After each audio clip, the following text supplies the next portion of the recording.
अस्सलाम वालेकुम जी। आज का टॉपिक हमारे पास क्रोनी पेनी मॉडल के बारे में है। लास्ट लेक्चर हमने ब्लॉक थ्योरम के बारे में पढ़ा था, तो ये समझ लें उसका एक सिंप्लीफाइड वर्जन है या उसी चीज की एक एक्सटेंशन के तौर पे आप इसे देख सकते हैं। तो पूरी डेरिवेशन करेंगे, रिजल्ट्स निकालेंगे, इसमें है क्या सारा देखने वाले हैं। तो आप इसे क्रोनी पेनी मॉडल या क्रोनी पेनी मॉडल और बिहेवियर और इलेक्ट्रॉन इन पीरियोडिक पोटेंशियल, ये भी आप इस टाइटल को दे, इस चैप्टर टॉपिक का टाइटल दे सकते हैं। तो लफज आ गया इसमें पीरियोडिक पोटेंशियल।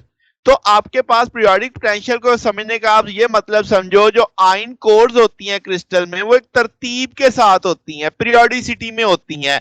तो जो क्रिस्टल लेटिस की पीरियोडिसिटी है उसकी वजह से वहां से गुजरने वाले इलेक्ट्रॉन को पोटेंशियल में भी पीरियोडिसिटी मिलती है। बात समझ गए? तो इसका मतलब वहां पे कोर्स के अंदर पोटेंशियल भी पीरियोडिक है। तो इस चीज को मैंने नाम दिया पीरियोडिक पोटेंशियल। ओके होगी बात, आगे चलते हैं। अब क्या है जनाब कि आपके पास जो आपने इलेक्ट्रॉन की मोशन देखी पीरियोडिक पोटेंशियल में, उसे हम सिंपली या वन डायमेंशनल केस में लेते हैं। ये चीज क्रोनी पेनी मॉडल है। यानी सादा सादा बात आपके जहन में क्या आई कि यार आयन कोर के अंदर इलेक्ट्रॉन मूव कर रहा है और वो एक पीरियोडिक पोटेंशियल में है, आपने उस चीज को एक्सप्लेन करना है वन डायमेंशनली। ये क्रोनी पेनी मॉडल है। ओके होगी बात, आगे चलते हैं। अब जैसे आप देख सकते हैं कि इलेक्ट्रॉन यानी एक पोटेंशियल से जा रहा है एक जगह से, वहां पे एरे ऑफ स्क्वायर या रेक्टेंगुलर पोटेंशियल होंगे, जैसे मैं अभी नीचे तस्वीर में दिखा देता हूं, दिस वन। तो आपके पास ये जो आप यानी आपका बिहेवियर आएगा इस जगह पोटेंशियल का, जो आप बिहेवियर देख पा रहे हो। तो जैसे हमने माजी में देखा, या आपके जैसे हम पोटेंशियल कंसीडर करते हैं रियलिटी में कि आपके पास यहाँ पे इस तरीके से ये शेप में आपको पोटेंशियल दिखाई देता है। मगर अगर हम सिंप्लीफाइड पोटेंशियल देखें जैसे क्रोनी पैनी के अंदर था, तो आपको एक स्क्वायर पैटर्न या एक रेक्टेंगुलर पैटर्न दिखाई दे रहा है। ठीक होगी बात। अब यहां से नतीजा क्या है, क्या हमें समझ आ रही है कि शुडिंगर का जो इक्वेशन है वन डायमेंशनल लेटेस में, अब आप उसके दो हिस्से देखेंगे। जैसे आप यहां पे देख सकते हैं कि जीरो और ए के बीच में और माइनस बी और जीरो के बीच में ये दो रीजन आपको दिख रहे हैं जो पीरियोडिसिटी रिपीट हो रहे हैं। ठीक है, तो वी एक्स जीरो माना मैंने, यानी कि जब आप कॉरेस्पॉन्ड करेंगे जीरो और ए के बीच में, यहां पे आपको पोटेंशियल नहीं मिल रहा, जबकि वी एक्स वी नॉट के बराबर होगा। कब? जब आप माइनस बी से जीरो के बीच में है। क्या ये आपको एक वेल की शेप नहीं दिखाई दे रही? यही चीज मैंने यहां पे कहा था कि आपको एक रेक्टेंगुलर पोटेंशियल वेल का एक पैटर्न अचीव हो रहा है यहां पे। ओके होगी बात। तो अब आपको दो रीजन डिफाइन हो गए कि मैंने जो पोटेंशियल बनाया है जो आपको दिख रहा है यहाँ पे सिंप्लीफाइड वर्जन, तो उसमें दो रीजन है। तो श्रोडिंगर की इक्वेशन लिखते हैं। तो जीरो और ए के लिए हम लिख देते हैं D square psi D X square plus two M H cut square E psi. ठीक है, और जो जीरो से माइनस बी के लिए लिख देते हैं D psi D square psi और D X square plus two M H cut square E minus V naught psi. और ये आप दो रीजन आप आसानी समझ पा रहे हैं कौन कौन से ये दो रीजन हमने यहाँ पे तय किए हैं। अच्छा, अब हम जानते हैं कि आपके पास वी नॉट मैक्सिमम एनर्जी है, तो कोई भी इलेक्ट्रॉन ये एनर्जी हासिल ही नहीं कर सकता। तो इक्वेशन फिर ऐसे तो नहीं होनी चाहिए कि ई माइनस वी नॉट, बल्कि होना चाहिए वी नॉट माइनस ई। तो नेगेटिव कॉमन ले लेते हैं, तो ये इस रूप में इक्वेशन आ जाएगी। आपके पास नेगेटिव बाहर आ गया और ये वी नॉट माइनस ई। तो अब इक्वेशन वन और इक्वेशन तीन ये हमारे पास आ गई। ठीक है, ये रीजन वन के लिए, ये रीजन टू के लिए। तो अब अगर मैं मैथमेटिकली अपनी बार बार आसानी के लिखने से के लिए टू एम ई यानी इक्वेशन वन में से ये उठाऊं और उसे अल्फा स्क्वायर कह दूं, और इक्वेशन तीन में से ये उठाऊं two M H cut square V naught minus E और इसे बीटा स्क्वायर कर दूं, तो ये इसमें वैल्यूज प्लेस की जा सकती है। यहाँ पे अल्फा स्क्वायर, यहाँ पे बीटा स्क्वायर, तो वो इक्वेशन चार और पांच की शक्ल आपके सामने आ गई। बात समझ गए? यानी इक्वेशन वन बन गई इक्वेशन चार जब आपने उसमें वैल्यू प्लेस की अल्फा स्क्वायर की, और इक्वेशन तीन बन गई इक्वेशन पांच जब आपने उसमें बीटा स्क्वायर वाली वैल्यू ये प्लेस की इसके अंदर। ओके, अब अगर मैं कहूं इनके सोल्यूशन बनाओ, तो सोल्यूशन तो हम जनरलाइज जानते हैं, कल हम देखा साई वन आ जाएगा ए ई की पावर योटा अल्फा एक्स और प्लस बी ई की power minus iota alpha x. और आपके पास यहाँ पे चूंकि रियल फंक्शन आ जाएगा, तो साई टू बराबर आ जाएगा सी ई की power beta x plus D E की पावर माइनस बीटा एक्स के तौर पे आ जाएगा। तो इक्वेशन सिक्स और सेवन सोल्यूशन हो गए। मैंने इनके कलर दिए, आगे मुझे चूंकि इस्तेमाल करना है। तो अब आपके पास ये जो इक्वेशन 4 और 5 आप देख रहे हो, इसमें जो वेव फंक्शन साए आप देख रहे हो, इसे मैं रिप्लेस करूंगा ब्लॉक फंक्शन के तहत। क्यों? क्योंकि पीरियोडिक लेटिस की हम बात कर रहे हैं कि फंक्शन पीरियोडिकली रिपीट हो रहा है। फिर आप चूंकि वन डायमेंशन केस की बात कर रहे हो तो साई के आगे एक्स भी लग जाएगा। अब लास्ट लेक्चर जो हमारा था ब्लॉक थ्योरम, उसमें हमने ये पढ़ा था ब्लॉक फंक्शन के तौर पे कि साइन के एक्स बराबर आ जाएगा ई की पावर योटा के एक्स यू के एक्स। ये मैंने उसी लेक्चर्स का हिंट दिया आपको कि यहाँ पे हमने पढ़ा। अब यहां से अगर मैं यू एक्स एनर्जी निकालूं तो ई की पावर योटा के एक्स दूसरी तरफ जाके माइनस हो जाएगा, तो वो चीज मैंने इस तौर पे लिख दी है। ठीक होगी बात? अब आपके पास यहाँ पे इसका मतलब एनर्जी अगर आपको चाहिए तो आपके पोटेंशियल चाहिए तो ई की पावर माइनस के एक्स साई। अब साई तो दो है, साई वन साई टू। तो अब आप दोनों की वैल्यू बारी बारी प्लेस कर दो। 6 नंबर इक्वेशन से 7 आपने वैल्यू उठाई, वो आपने इसमें प्लेस की, तो आपने साई वन बना दिया इसे। इसी तरीके से साई टू यानी इक्वेशन 7 का रेफरेंस यहाँ पे आ जाएगा। अब वही वजाहत की कि आपने उसकी वैल्यू उठाई 6 7 से और 8 9 में लगा दी, तो ये इक्वेशन इस रूप में आ जाएगी। यानी आप देख सकते हैं यहाँ पे कि 6 नंबर इक्वेशन जब साई वन यहाँ पे लगेगा तो ई की पावर माइनस योटा ए एक्स, और ये साई वन की वैल्यू आ गई। फिर आपने चूंकि एक्सपोनेंशियल इकट्ठे कर दिए वो इस तौर पे आ जाएगा। फिर आपने इक्वेशन नंबर 7 उठाई, वो किस में डाल दी? इक्वेशन 9 में डाल दी, तो वो आपके पास इस रूप में आ जाएगा। समझ गए? तो ये यहाँ पे फिर एक्सपोनेंशियल इकट्ठे कर दिए, 10 और 11 आ गए। इसमें अब 4 कांस्टेंट चल रहे हैं ए बी सी डी, जो दोनों रीजन्स के हैं, रीजन 1 और रीजन 2 के। अब अगर आप इस पे कोई बाउंड्री कंडीशन लगाते हो कंटिन्यूटी ऑफ वेव फंक्शन के लिए या उनकी डेरिवेटिव की जो कंटिन्यूटी को सेटिस्फाई करता है, तो वो आपने 4 कंडीशनें लगा दी। आप इसे वेव फंक्शन की लैंग्वेज में भी लिख सकते हैं, क्योंकि आपके पास वो इसी के आपके पैटर्न पे आ रहा है। तो कुछ किताबों में वेव फंक्शन की जुबान में लिखा होता है, मैंने एनर्जी की लैंग्वेज में लिख दिया कि u1 आपके पास जो है वो बराबर होगा u2x के। पीरियोडिसिटी रिपीट हो रही है, डेरिवेटिव भी उसका ये कंडीशन सेटिस्फाई करेगा। इसी तरीके से आपने कंडीशन एक्स जीरो और एक्स माइनस बी पे आपने इसे सेटिस्फाई करवाया। ठीक होगी बात? तो ये चीज आपके पास आ रही है इस जगह पे। तो अब जनाब आप कहोगे कि इस कंडीशन को, यानी जो आपने ये कंडीशन 12 और 13 पे लगाई है आपके पास, यानी आपने पहले ये कंडीशन लगानी है किस पे? 10 नंबर पे, फिर यही कंडीशन लगानी है किस पे? 11 नंबर पे। तो अब आपको कितनी इक्वेशनें हासिल हो जाएंगी? 4 इक्वेशनें आएंगी, क्योंकि दो दो कंडीशन है ना। ये दोनों कंडीशनें लगनी है किस पे? 10 पे भी। ये दोनों कंडीशनें लगनी है किस पे? 11 पे भी। तो अब आपके पास 4 रिजल्ट आएंगे। वो 4 रिजल्ट मैंने इस तरह लिख दिए 14A 14B 14C और 14D के तौर पे।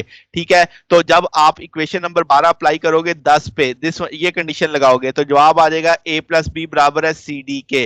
फिर आप जब 13 लगाओगे आपके पास रिजल्ट, ये 4 रिजल्ट आ जाएंगे इन सिंपल अलजबरा में। सब कैसे बोलूं? अयोटा ए अल्फा माइनस के ए आ जाएगा, फिर आपने इसे माइनस है अयोटा अल्फा प्लस के बीटा आ जाएगा। तो इस तरीके से 14A 14B 14C 14D आ जाएगा। तो नेक्स्ट आप फिर इक्वेशन 12 अप्लाई करोगे किसके ऊपर? वो 11 पे अप्लाई करोगे। फिर इसी तरीके से 13 अप्लाई करोगे किसके ऊपर? 11 के ऊपर। तो वो रिजल्ट्स आपके पास, ये सारे रिजल्ट्स आपने यहां से कैलकुलेट कर लिए। अब इन चारों इक्वेशनों के अंदर आपके कांस्टेंट आ रहे हैं ए बी सी डी। ठीक है? तो हम कहेंगे कि ये होमोजीनियस लीनियर इक्वेशनें हैं, सादा सादा इक्वेशनें हैं। तो ये होल्ड तभी करेंगी कि अगर इनके कोफिशिएंट वैनिश हो जाए, यानी जीरो हो जाए। तो अब आप उसका ज़ाहिर एक डिटर्मिनेंट पैटर्न बना सकते हो। तो वो जो 4 इक्वेशनें थी मैंने एक डिटर्मिनेंट के पैटर्न पे लिख दी। अब आप देखो, एक इसके साथ 1 1 1, तो वो पहली रो में 1 1 1 आ गया। फिर आपके साथ ए का कोफिशिएंट क्या है? आपके पास अयोटा अल्फा माइनस के आ गया। बी का कोफिशिएंट क्या है?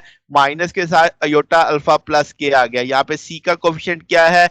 बीटा माइनस योटा के आ गया। डी का कोफिशिएंट क्या है? माइनस बीटा प्लस योटा के आ गया। 14C में देखो ए का कोफिशिएंट क्या है? ई की पावर योटा अल्फा माइनस के ए आ गया। यहाँ पे बी का कोफिशिएंट क्या है? ई की पावर योटा अल्फा प्लस के आ गया। सी का कोफिशिएंट क्या है? ई की power minus beta minus iota के आ गया। और डी का कोफिशिएंट क्या है? ई की पावर बीटा प्लस योटा के बी आ गया। इसी तरीके से 14D में देखो तो ए बी सी डी के जो कोफिशिएंट थे वो आपने लगा दिए। अब ये अच्छा खासा बड़ा काम हो जाता है इस डिटर्मिनेंट को सॉल्व करना। मैंने रिजल्ट लिख दिया सिंपल सिंपल, इसका रिजल्ट ये आपके सामने आ जाएगा कि भाई कॉस के A plus B beta square minus alpha square 2 alpha beta sine A alpha A sine hyperbola beta B plus cos A cos hyperbola beta B आ जाएगा। ठीक है, अब क्रॉनी पेनी ने कहा कि ये अगर आप इसको थोड़ा सा उसने सिंप्लीफाइड वर्जन में लिया कि वी नॉट इंफिनिटी पे होगा तो बी अप्रोचेस टू जीरो, तो ठीक हो गया। अब उस लम्हे ई जीरो हो जाएगा। अब आप देखो बी जीरो करते तो यहां से कुछ फैक्टर आपके खत्म होते थे, तो प्रोडक्ट मगर वी बी नॉट आपका नहीं खत्म होगा, वो फाइनाइट ही होगा, वो लेस देन यूनिटी आएगा। ठीक है, तो अब आप यहां से बीटा जो आपने पीछे अजम्पशन ली थी, तो हमने 2m h cut V naught E लिया था, तो अब अगर आप इस कंडीशन पे जाते हो कि आपका वी नॉट इन्फिनिट हो जाएगा जब बी अप्रोच करेगा किसको, जीरो को, तो यहां से ई जीरो हो जाएगा, तो ये ई फैक्टर खत्म हो जाएगा, simple 2m h cut V naught आ जाएगा। ठीक है, तो इस अजम्पशन को अगर हम जेन में रखें तो पोटेंशियल एक ऐसा वेल बन जाएगा जो बहुत गहरा है मगर उसकी विड्थ इंतहाई इंतहाई कम है।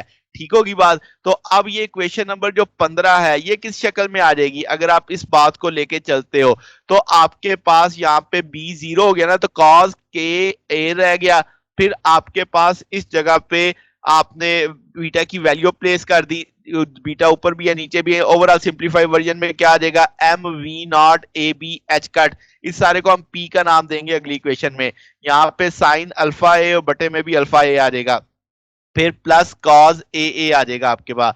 तो ये सिंपल मैथमेटिक किया जा सकता है। अब आपने क्या किया, इस ब्रैकेट वाली चीज को पी कह दिया, इसके नीचे से अल्फा इसके नीचे कर दिया, ये जो इक्वेशन बनी इक्वेशन नंबर 16, ये चीज कहलाती है क्रॉनी पेनी इक्वेशन। अब सारे रिजल्ट जो हैं वो इसी से ही निकाले जाने हैं। ठीक है, अब आप कहेंगे कि असल पहले पी को डिस्कस करते हैं, जो हमने ये ब्रैकेट में पी आ रहा है ये क्या है जनाब, कि आपके जो बैरियर है ये जो आप देख सकते हैं, इस बैरियर के जो नीचे एरिया आ रहा है उसके प्रोपोर्शनल है। वी नॉट बी क्या है, यानी आपके पास जो यानी वो बैरियर कितना होगा, वी नॉट बी के बराबर आ जाएगा। अच्छा, ये हमें बता क्या रहा है, स्ट्रेंथ ऑफ बैरियर बता रहा है। अगर देसी जुबान में बात करें तो ये बाइंडिंग ऑफ इलेक्ट्रॉन बता रहा है वेल के साथ। जितनी ज्यादा पी की वैल्यू होगी इसका मतलब उतनी ज्यादा बाइंडिंग होगी इलेक्ट्रॉन की वेल के अंदर, यानी उतना वो मजबूर होगा उस वेल के अंदर रहने पे। ठीक होगी बात। तो ये पी का किरदार तो मैंने पहले समझा दिया, बाकी जरा कॉज की बात करते हैं। लेफ्ट साइड राइट साइड में देखें, अच्छा डायमेंशनली आपके पास अगर आप देखो कॉज का एक नंबर है, तो पी ओवर अल्फा ए की डायमेंशन भी ऐसे आनी चाहिए कि वो एक डायमेंशनलेस फैक्टर बन जाना चाहिए, क्योंकि एक नंबर आ रहा है ना। तो अब आपके पास अगर आप लेफ्ट साइड राइट साइड पे देखो तो वो एक बाउंडेड कंडीशन आएगी, क्योंकि आपकी जो रेंज आएगी वो +1 आ सकती है या -1 आ सकती है। ठीक है, तो अब इसका मतलब आपकी जो वैल्यू आएगी के की, जो आप यहाँ पे के के साथ जो वैल्यू प्लेस करोगे वो क्या लगा सकते हो, -n पाई आई ए से n पाई बे, नेगेटिव से पॉजिटिव के अंदर, जैसे आप इस ऊपर वाली फिगर में देख भी सकते हैं। अब अगर आप इसकी वन साइडेड लेके समझते हैं, फर्स्ट बिलियन जोन में के की रेंज क्या आ जाएगी, -π/a से π/a। तो यहाँ पे मैंने जो तस्वीर बनाई है सिर्फ पॉजिटिव एंड वाली बनाई है, यानी पॉजिटिव वैल्यू वाली π/a आपको 0 से π/a दिख रहा है। फिर इसी का दूसरा हाफ अगर दूसरी तरफ एक्सिस होता तो दूसरी तरफ भी ये बनती ना। नीचे मैं जाके एक तस्वीर बड़ी अच्छी दिखाता हूँ आपको, वहां पे आपको ये सारा समझ आ जाएगा। फिर सेकंड ब्रिलियन जोन में देखो जरा, π/a से 2π/a, ये चीज समझ आ रही है ना, ये पॉजिटिव हाफ में है। नेगेटिव हाफ में सोचते तो -π/a से -2π/a होता, उल्टे हाथ वो मैंने बनाई नहीं अभी यहाँ पे। तो आप इससे बड़ी आसानी से समझ सकते हैं कि आपके पास जो बाउंडेड आ गया कि आपकी इक्वेशन इस रीजन के अंदर बाउंड हो रही है, तो इसका मतलब सिर्फ वही एनर्जी की वैल्यू अलाउ होंगी जो उस जगह पे बाउंड के अंदर आ रही हैं। तो आपके पास जो शेडेड एरिया यहाँ पे आप देख सकते हैं जो इस रीजन के अंदर आ रहा है, ये जो वो वेल आपने देखे थे ये वो है। तो आपके पास वही एनर्जी लाओगी जो उस वेल के अंदर आएगी। तो वो जो अलाउड एनर्जी है उसको हम बैंड कह देंगे, और वो जगह जहां पे एनर्जी अलाउ नहीं है उसे हम फॉरबिडन एनर्जी रीजन कह देंगे, फॉरबिडन बैंड कह देंगे। तो जो स्पेक्ट्रम बनेगा इलेक्ट्रॉन का, एनर्जी स्पेक्ट्रम बनेगा, उसमें बहुत सारे नंबर ऑफ अलाउड स्टेट होंगे जो उनके बीच में गैप आएगा, किसकी मदद से, फॉरबिडन एनर्जी गैप की मदद से। आप इस चीज को ऐसे भी समझ सकते हैं। तो जैसे जैसे आप देख सकते हो कि हम आगे जा रहे हैं, हायर जा रहे हैं एनर्जी के अंदर, तो क्या आपका बैंड जो है वो ब्रॉडर होता जा रहा है और फॉरबिडन गैप आपका नैरो होता चला जा रहा है। बात समझ गए? तो अब यहाँ पे एनर्जी का जो टूल है N square pi square H cut square 2ma square, हम जानते हैं के बराबर होता है एन पाई ओवर ए, तो एन पाई ओवर ए की जगह हम के स्केयर डाल सकते हैं। तो के की वैल्यू हमने समझ ली कि के तो एक मखसूस रीजन के अंदर है, तो एनर्जी भी एक मखसूस रीजन के अंदर है। ठीक है, तो ये एनर्जी लेवल होगा किसका? फ्री इलेक्ट्रॉन का। तो ये हमारे पास क्रोनी पेनी मॉडल था। ठीक हो गया जनाब? अगर आपको इसमें कोई बात पूछनी हो, डाउट हो, तो नीचे कमेंट्स में पूछ सकते हैं। वीडियो अच्छी लगी हो तो वीडियो को लाइक कीजिएगा, दोस्तों के साथ शेयर कीजिएगा, चैनल को सब्सक्राइब कर दीजिएगा। अब तक के लिए इतना ही, बाकी इंशाल्लाह फिर नेक्स्ट देखेंगे। ओके, अल्लाह हाफिज।